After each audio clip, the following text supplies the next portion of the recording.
Okay, so you've nailed a new calisthenics skill.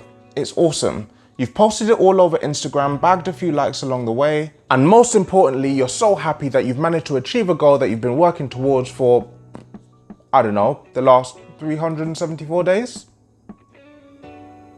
Well, now what?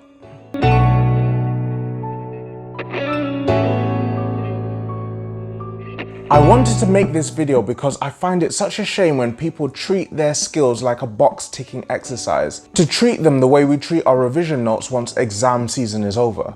We've worked so hard to condition our bodies to do something that most people on this planet cannot or will never be bothered to learn, and to let those skills stagnate would be such a waste.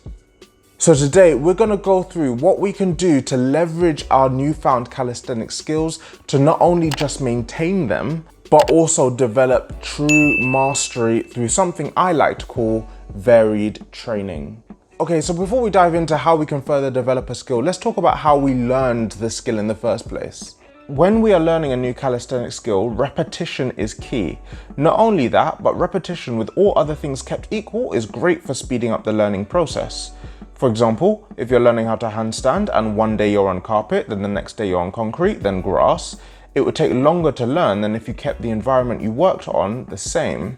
However, when we've learned a new skill or movement and it now sits firmly within our bags of tricks, that variety goes from being a hindrance to a massive advantage when it comes to developing that skill further and learning how to apply it to various different other things. By doing this, we add depth to our ability to perform the skill and develop what I like to call party trick strength, which broadly means could you do that skill on an absolute whim whenever you wanted, not just when you're in the gym, in perfect conditions when your favorite song is playing. Varied training can be taken a step further as well to add fun and also a different level of progressive overload to our training. Take these piked dips, for example. Here, we can develop pushing strength through the dip while progressing it by elevating the hips. This top position is more mechanically unstable than in the traditional dip, where we can just rest on the skeletal structure.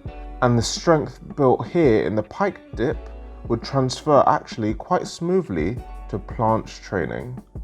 And we can go further with experimenting with instability. Doing skills or exercises on a Bosu ball or rings means that to produce the same result as we would be able to on a stable structure, we would need to brace significantly harder, or put another way, we would need to be stronger. Ultimately, I wanted to make this quick video because it can be so easy to embrace the hype of a skill, learn it, and then discard it once you've been hit with a few fire emojis on social media.